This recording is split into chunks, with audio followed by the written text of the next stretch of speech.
오늘 우리는 마가복음 6장 45절로 56절까지 말씀을 통해서 예수님을 따르는 삶이라고 하는 주제로 함께 은혜를 나누기로 합니다. 지난주 본문인 마가복음 6장 30절로 44절에서 긍휼로 채우시는 하나님의 나라라고 하는 주제로 말씀을 나눴습니다. 지난주 본문에서 오병이어의 기적을 통해 예수님이 목자 없는 양 같은 무리를 긍휼히 여기시며 그들의 영적, 육적 필요를 채우시는 선한 목자 되심을 우리는 말씀 가운데 보았습니다. 오병이어의 기적은 하나님의 나라가 긍휼로 다스려지는 나라라고 하는 것을 우리에게 보여줍니다. 하지만 무리들은 예수님의 기적에만 집중하며 세속적 왕으로 삼으려고 하는 욕망을 드러냈습니다. 이에 예수님은 제자들을 안전한 곳으로 보내시고 스스로 하나님 앞에서 기도하며 사명을 되새기셨습니다. 그 사람들에게는 욕망이 있어요.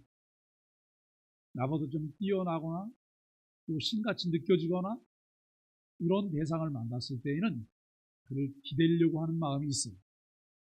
그를 기대려고 하는 마음이 있을 뿐만 아니라 그것을 이용하려고 하는 마음이 우리에게 있다라고 하는 것을 우리는 생각해요. 역시 무리들도 예수님을 통해서 나타나는 기적을 보고 예수님을 왕으로 삼으려고 했어요.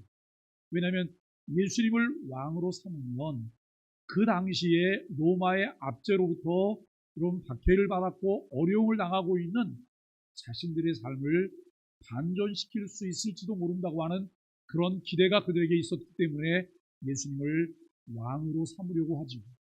그런데 예수님이 이 땅에 오신 목적은 세상에서 사람들의 왕이 되는 목적이 아니었습니다.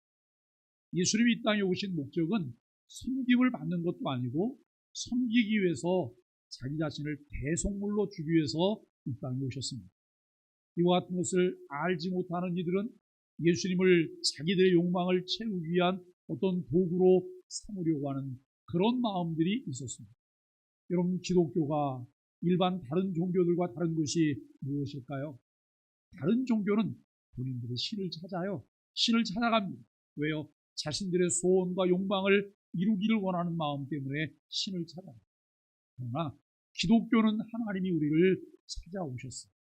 하나님이 어떤 분인 것을 우리에게 알리셨어요. 하나님은 두 가지 방법으로 우리에게 자신을 알리셨는데, 하나는 이 그림책 같은 자연 계시를 통해서 우리에게 알리셨고, 또 하나는 성경 계시인 특별 계시를 통해서 하나님 자신을 우리에게 알리셨어요. 그리고 그 하나님이 알려주신 뜻대로 우리가 하나님을 알아갈 뿐만 아니라 그 하나님 말씀에서 내가 누구인지도 알게 하시고 나로 하여금 왜 하나님을 섬겨야 되는지 깨닫게 하시는 것을 보게 됩니다. 여러분, 이제 예수님께서 제자들을 무리로부터 떼어놓는 그런 작업들을 진행하시죠. 오늘 본문은 그 이어지는 사건으로 풍랑 가운데 다가오신 예수님과 이를 통해 드러난 믿음의 훈련들을 다루고 있습니다. 마가복음 6장 45절로 56절에 예수님께서 풍랑 가운데 제자들에게 다가오십니다. 여러분, 예수님이 제자들을 먼저 배 태워 보냈어요. 그런데 이 제자들이 배를 타고 가다가 풍랑을 만나는 어려움을 겪게 되죠. 정말 죽을 것 같은 그런 어려움을 겪고 있을 때에 예수님께서 그들에게 오십니다. 그들에게 오시고 그들의 이 두려움을 잠재우시는 놀라운 일을 보여주십니다. 이 일에서 예수님을 따르는 삶의 본질과 믿음의 성장이 무엇인지를 우리에게 가르쳐 주고 있습니다. 성도들이 예수님을 따르는 삶에서 경험하는 어려움이 훈련과 하나님의 영광을 위한 과정임을 깨닫게 합니다.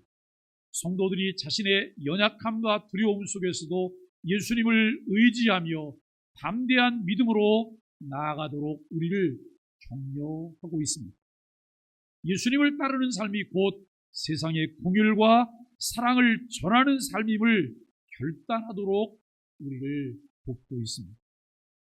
마태복음 16장 24절에서 예수님께서 아무든지 나를 따라오려거든 자기를 부인하고 자기 십자가를 지고 나를 좇을 것이니라 라고 말씀합니다.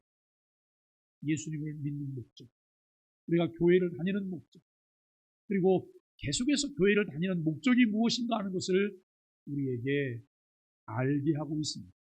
예수님을 만나기 전에는, 예수님을 알기 전에는 우리는 앞에서 말씀드렸던 무리들처럼 나의 욕망과 나의 소망을 이루기 위해서 예수님을 이용해 보려고 하는, 예수님을 의지해 보려고 하는 얄팍함이 우리에게 있는 것이죠.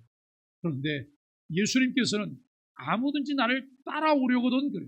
너희가 제자가 되려거든, 너희가 예수 그리스도를 제대로 믿으려거든 어떻게 하라고 우리에게 말씀하고 있습니다.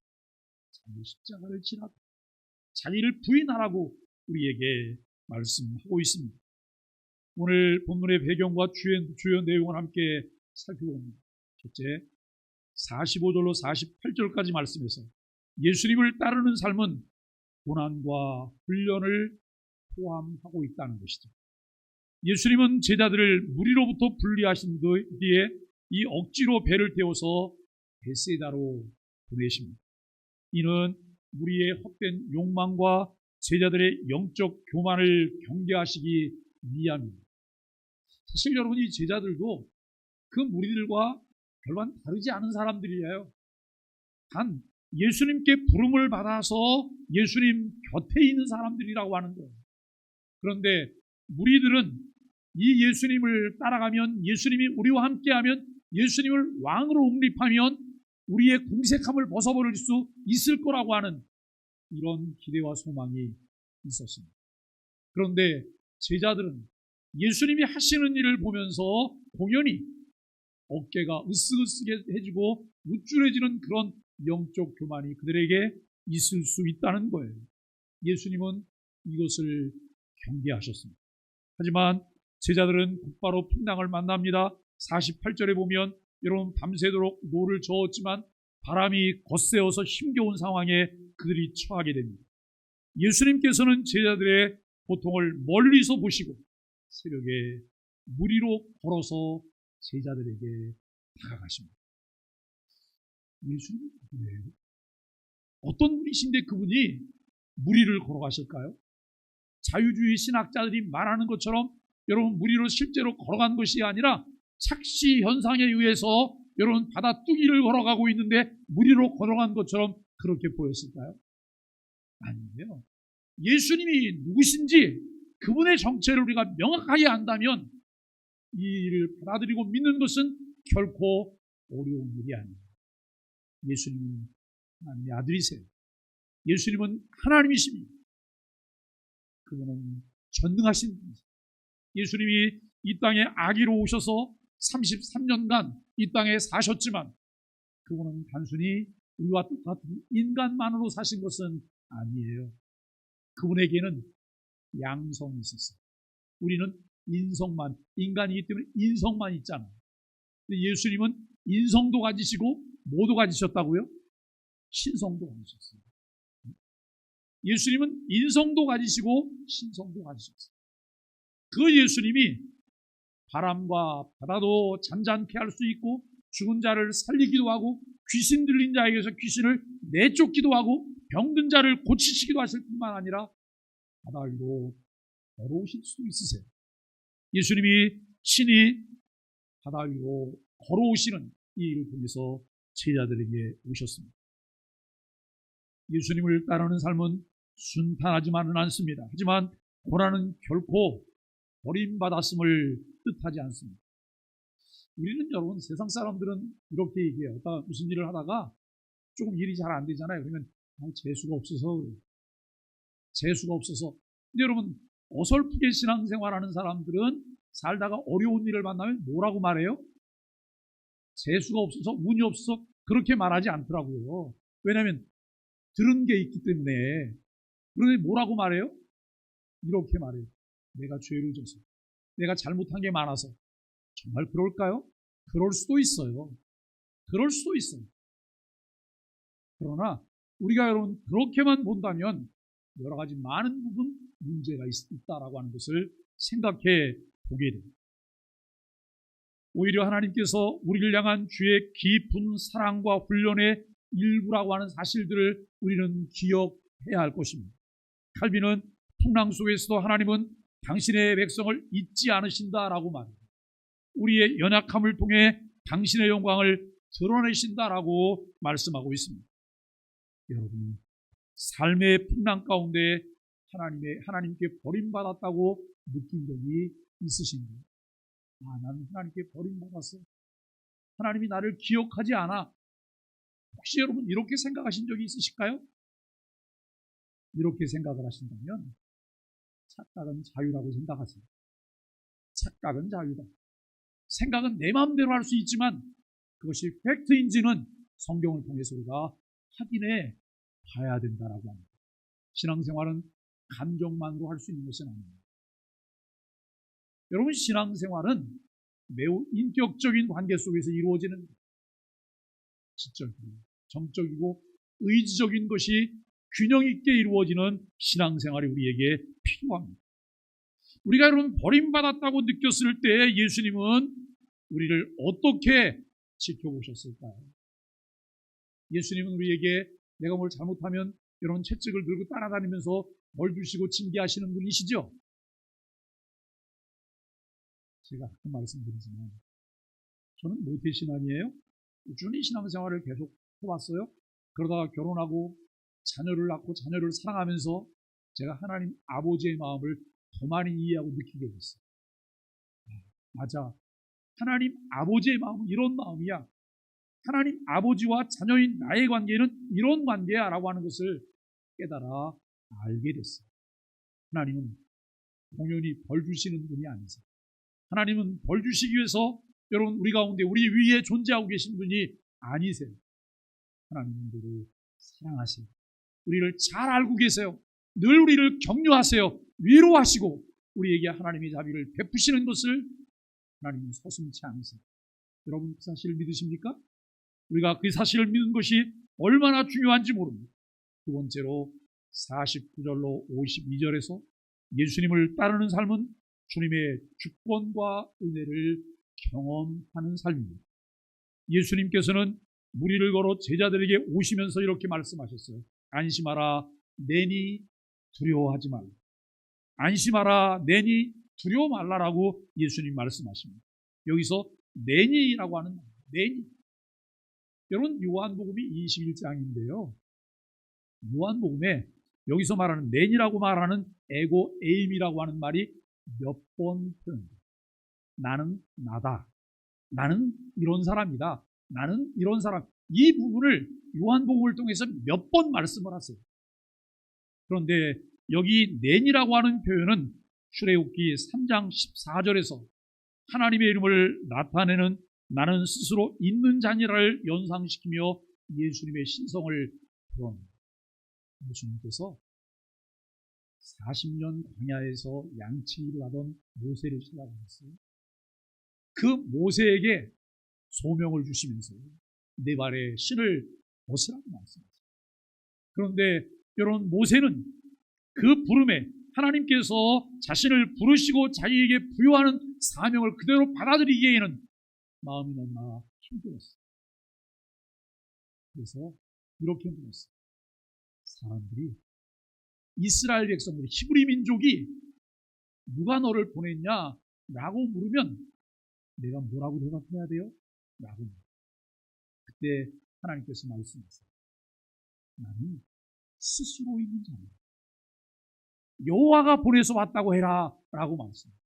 하나님은 어떻게 계신 분이라고요? 스스로 계신 분. 예수님께서 이 무리의 풍랑 가운데에서 어려움을 겪는 제자들을 찾아와서 예수님이 하셨던 말씀이 안심하라, 내니 두려워 말라 라고 말씀하셨습니다. 하나님께서 이스라엘을 구원해내기 위하여 모세를 보내실 때 자신의 신분을 드러내신 것과 똑같은 상황입니다. 예수님이 신성을 가지신 하나님이라는 사실을 말씀하고 있습니다. 제자들은 이적과 기적을 보았음에도 여전히 예수님이 누구신지 깨닫지 못했습니다. 하지만 그들의 연약함을 책망하지 않으시고 주님의 주권과 은혜를 보여주심으로써 믿음을 훈련시켜 주셨습니다. 믿음 있으신가요? 신앙이 좋으신가요? 주님을 사랑하고 계신가요? 하나님의 사랑을 풍성히 느끼고 누리며 내 삶 가운데서 그 사랑을 다른 사람들에게 흘려보내며 사랑하고 있나요? 우리는 때때로 내가 교회만 열심히 다니고 있으면 신앙이 있다고 착각합니다. 그런데 정말 신앙이 있는지는 열어봐야지 알아요. 무엇을 통해서요? 그의 행함과 그의 삶의 열매를 통해서 그가 신앙이 있는지를 알게 됩니다.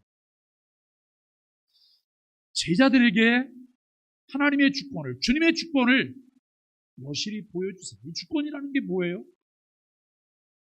만물의 주인이 하나님이십니다.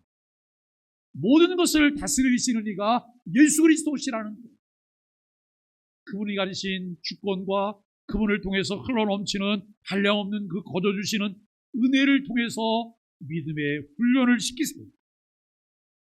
우리의 믿음이 연약할 때 예수님이 어떤 방식으로 그분의 주권과 은혜를 우리에게도 보여주십니다.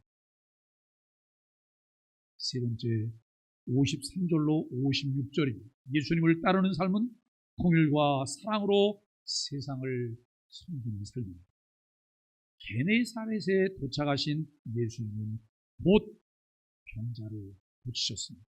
사람들이 병자를 침상에 실어 예수님께 데려왔고 그분의 옷자락에 손을 대기만 해도 많은 병자들이 치유를 받았습니다. 게네사렛 사람들은 적극적으로 예수님을 신뢰하고 병자들을 데리고 예수님께 나왔습니다. 이는 예수님을 믿는 이들이 공혈과 사랑으로 주변의 필요를 채우는 삶을 살아야 한다고 하는 것을 보여줍니다. 오늘 우리 주변에서 예수님의 공유를 필요로 하는 사람은 누구일까요? 예수님께서는 이렇게 말씀하셨습니다. 우리에게 참된 경건이 무엇일까? 야고보서 1장을 통해 말씀하죠. 참된 경건은 고아와 과부를 돌아보는 것. 고아와 과부를 돌아보는 것. 이 말은 무슨 말이냐면 약자들에게 관심을 가지고 약자들을 돌아보는 것이라는 것. 여러분, 나그네들을 우리가 환대할 수 있는 것, 이것 참된 경건에서 나올 수 있다. 한두 번 정도는 누구를 돌아볼 수 있겠죠. 한두 번 정도는 누구를 챙겨볼 수 있을 거예요. 그러나 끊임없이 그것의 우리의 삶 가운데 그들을 돌아보는 것, 그것이 우리의 삶이 된다고 하는 것, 이것은 거저 이루어지는 것이 아니잖아요. 누군가를 돌아보는 것. 우리나라도 12월 3일날 큰일 날 뻔했잖아요. 만일에 여러분 붙었다가 성공했습니다. 오늘 상황은 어떨까요? 오늘 상황. 수없이 많은 사람들이 붙잡혀가고 고문당하기도 하고 어려움 당하고 우리도 여러분 때때로 길 가다가 불신 검문을 당할지도 모르고 교회가 집회하는데도 여러분 제한받을 수 있는 그런 환경이 만들어졌을지도 모르고 많은 어려움이 있을 겁니다. 그런 어려움이 있지만 어려움 가운데서도 여러분 내가 가야 될 길을 우리는 신앙으로 갈 수 있습니다. 사람들이 전쟁의 소문이 들려올 때 어떤 난리의 소문이 들어올 때 사람들이 제일 먼저 뭘 하죠? 사재기입니다. 사재기. 나에게 쌀이 한 마리 필요한데 쌀을 한 가마니 삽니다. 그러면 내게 필요한 이 한 마리 아니고 한 가마니를 사는 동안 여러분 다른 사람들이 사야 될 것은 다른 사람들은 살 수가 없는 거예요. 나는 많이 집에 싸놓고 나를 보호하면서 먹을 것이 넘치지만 다른 사람들은 굶게 되는 일이 벌어집니다. 우리가 예수 그리스도를 주로 믿게 되었을 때 예수 그리스도의 인격을 닮아가고 그분의 사역을 본받게 될 때 여러분 이런 것 하나 결정할 때에도 거침없이 결정을 하게 되지 않는다는 거예요. 왜? 나만 생각하지 않고 누구를 생각해요? 다른 사람을 생각해 보는 거예요. 나만 생각하지 않고 하나님이 기뻐하시는 것이 무엇인지를 생각해 보는 거예요. 여러분, 이것이 신앙이에요. 우리가 교회를 오래 다니고 신앙이 깊어지기 시작했다고 말한다면 신앙이 깊어지는 것이 무엇일까요? 나를 통해 하나님의 성품들이 드러나기 시작해요. 나를 통해서 복음이 보여지기 시작하는 거예요. 나를 통해 사람들이 하나님의 사랑을 알게 되기 시작하는 거예요. 오늘은 하나님의 말씀을 함께 나누면서 우리 주변에 예수님의 긍휼을 필요로 하는 사람은 누구일까요? 그들에게 다가갈 방법은 무엇일까요? 선을 행하며 그 선을 드러내고 동네방네 자랑하는 것 하나님이 그다지 기뻐하지 않아요. 이 손이 하는 것을 이 손이 모르게 하라는 거예요. 왜요? 은밀한 중에 보시는 하나님이 아시기 때문에. 또 하나는 주는 사람들은 의기양양해서 나눠주고 여러분 공급해 줄 수 있어요. 그런데 그것을 받는 사람들은 항상 약자예요. 이들은 위축되어 있어요. 위축되어 있지만 무엇인가 절실히 필요하지만 그들에게도 무엇이 있어요? 자존심도 있어요. 자존심이 다치지 않게, 상처받지 않게 그들을 보호하며 있는 것은 배려 깊은 그리스도인의 태도라고 말할 수 있을 것입니다. 사랑하는 여러분, 오늘 우리가 예수 그리스도를 믿는다고 하는 것, 예수 그리스도를 따른다고 하는 것이 무엇인가를 다시 한번 생각해 보셔야 합니다. 오늘 본문이 전하는 메시지는 예수님을 따르는 삶이에요. 첫째, 예수님을 따르는 삶은 무슨 과정이라고요? 훈련의 과정입니다. 예수님을 따르는 것은 훈련의 과정이다라고 합니다. 무슨 훈련이에요? 기초 군사 훈련을 해야 될까요? 예비군 훈련 나가야 되나요? 이 훈련이 아닙니다. 그리스도인으로 살아가는 훈련. 그리스도인. 우리가 예수 그리스도를 믿고 구원받게 되는 것은 거저 주시는 하나님의 은혜에 의해서 단번에 구원을 받게 되는 거예요. 내 행위 때문에, 내 의 때문에 구원받는 게 아니잖아요. 하나님께서 우리에게 주시는 은혜로 말미암아, 예수 그리스도를 믿게 하시는 은혜로 말미암아 우리가 구원받은 하나님의 자녀가 되었습니다. 나는 확신하고 하나님의 자녀로 분명한 믿음을 가지고 있지만 내 삶 가운데서는 여전히 변화받지 못한 약습들이 들어요. 악한 행실들이 나와요.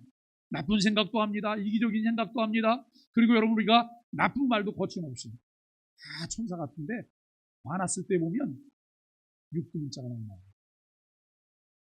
여러분, 이거 정당화하지 마세요. 부끄러운 거예요.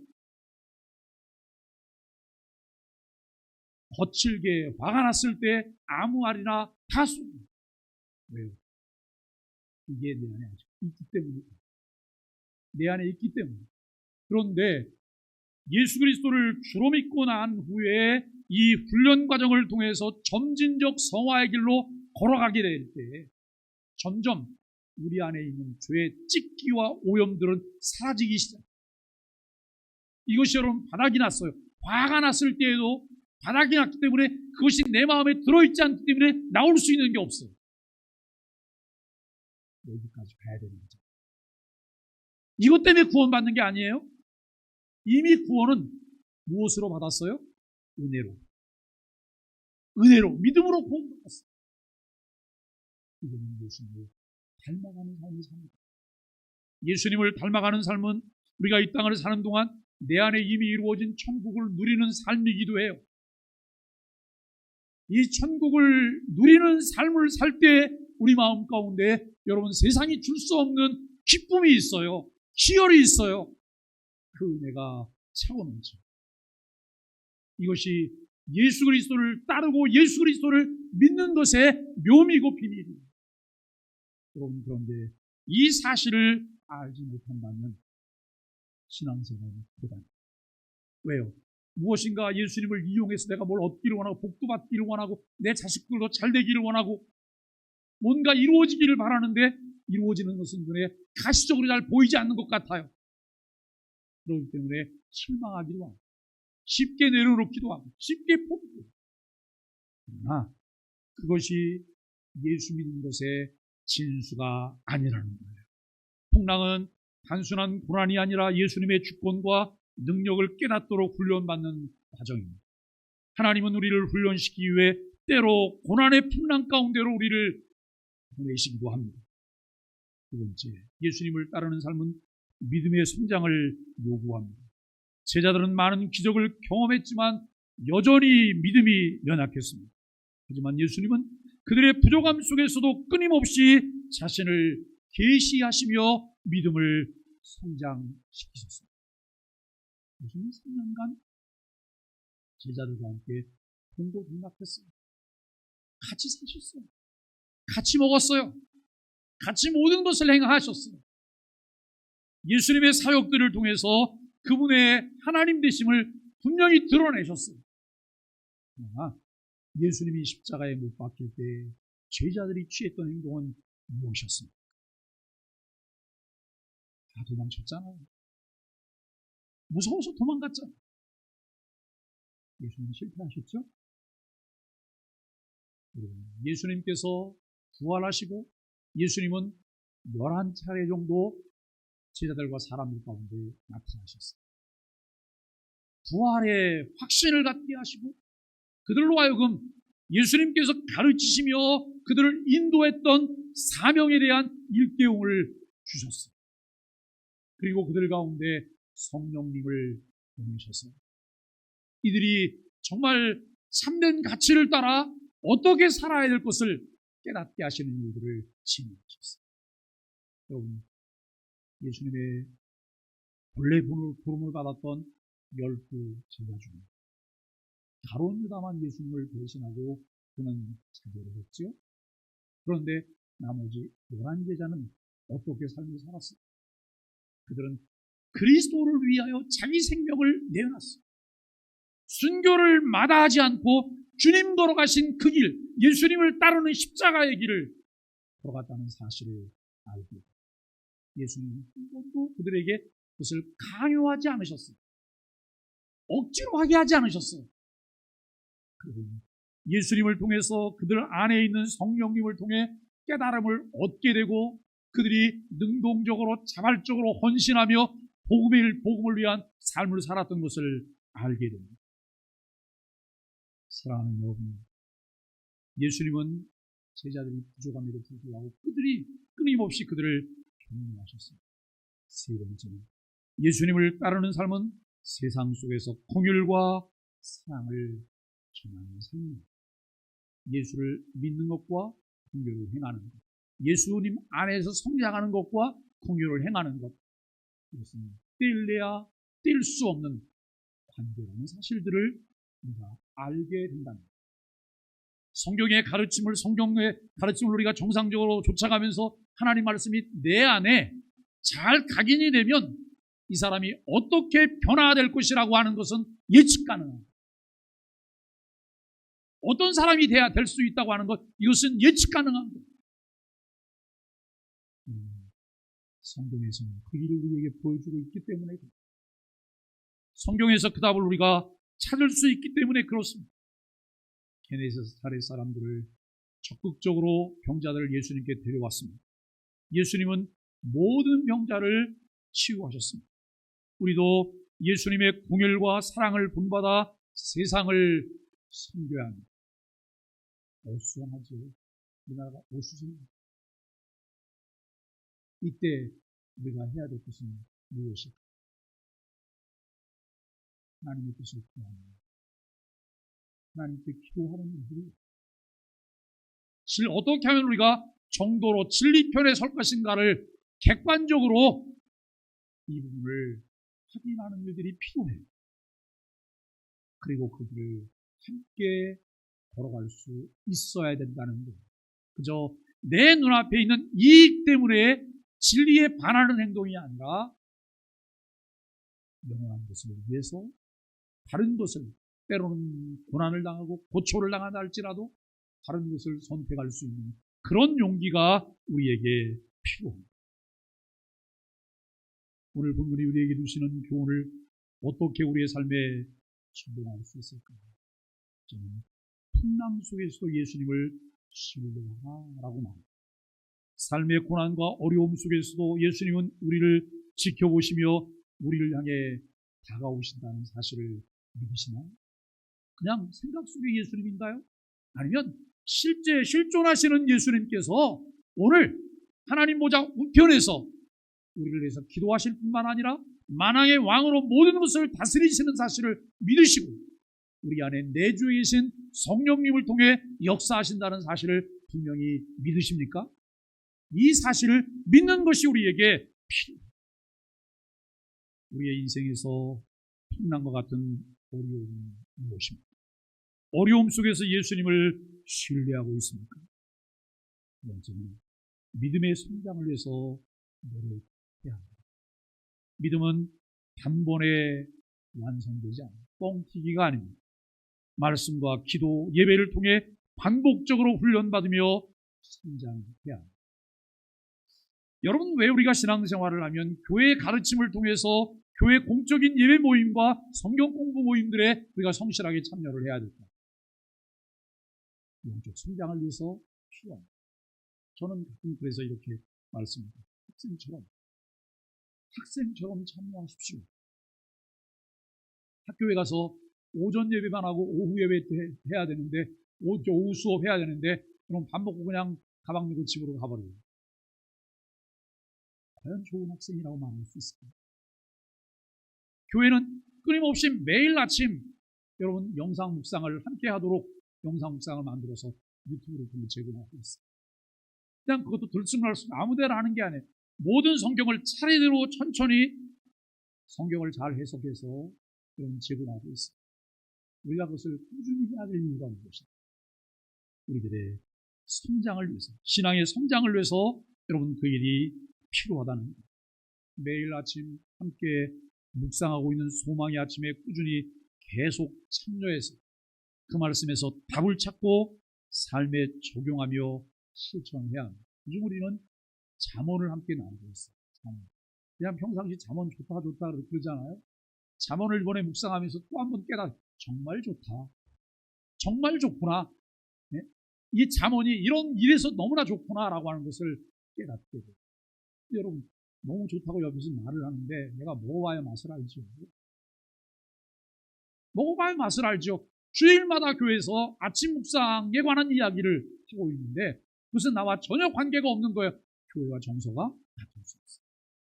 각기 다른 곳에 떨어져 있지만 우리는 매일 같은 말씀을 묵상하면서 같은 꿈을 꾸고 있어요. 이러한 사람들이 교회 안에 많아질 때 함께 하나님의 비전들을 이루어 나갈 수가 있습니다. 우리는 믿음의 성장을 시키기 위해서 매일 실천해야 할 훈련이 무엇입니까? 셋째, 통일과 사랑으로 세상을 섬기라고 해요.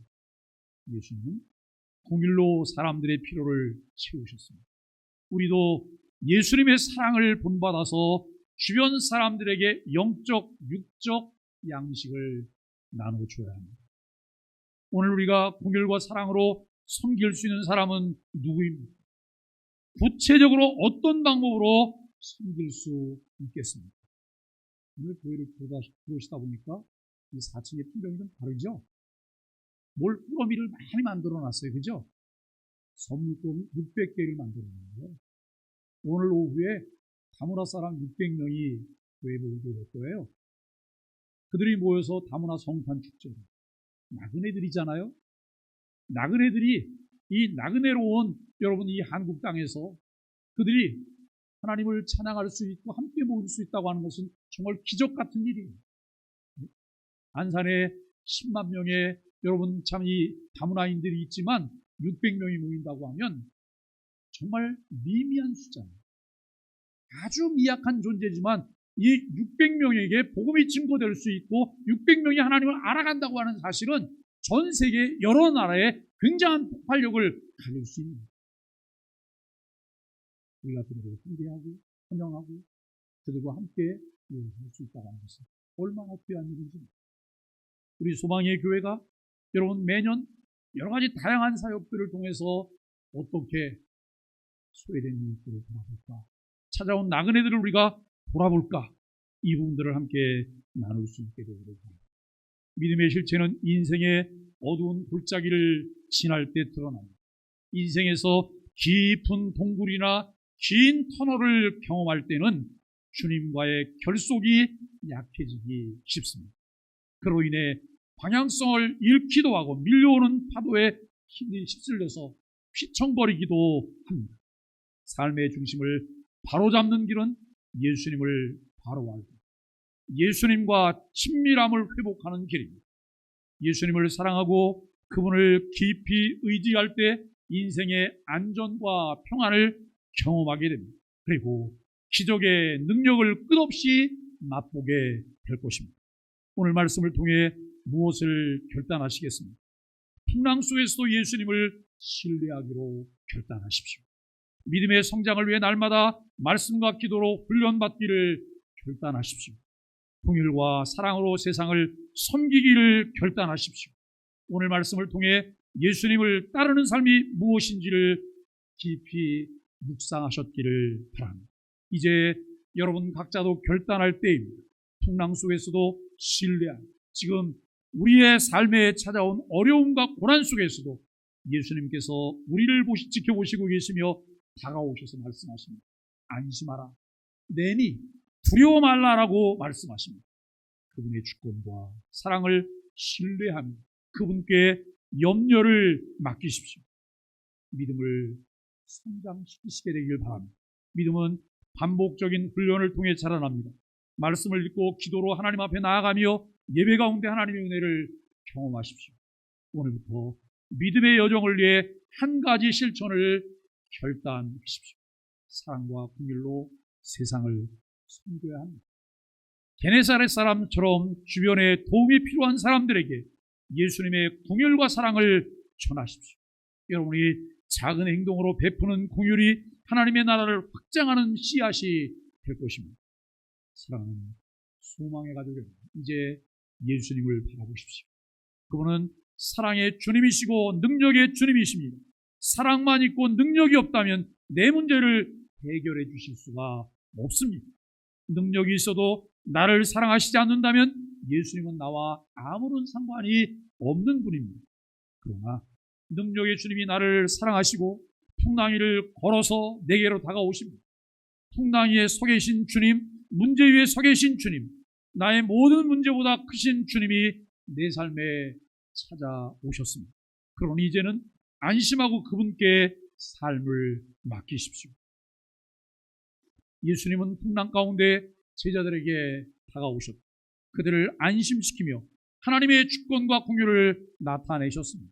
오늘 우리도 예수님을 따르는 삶을 통해 고난 속에서도 주님을 신뢰하고 믿음을 성장시키며 긍휼로 세상을 섬기는 삶을 살아가는 우리 소망의 가족들이 되시기를 예수 그리스도의 이름으로 간절히 축복합니다.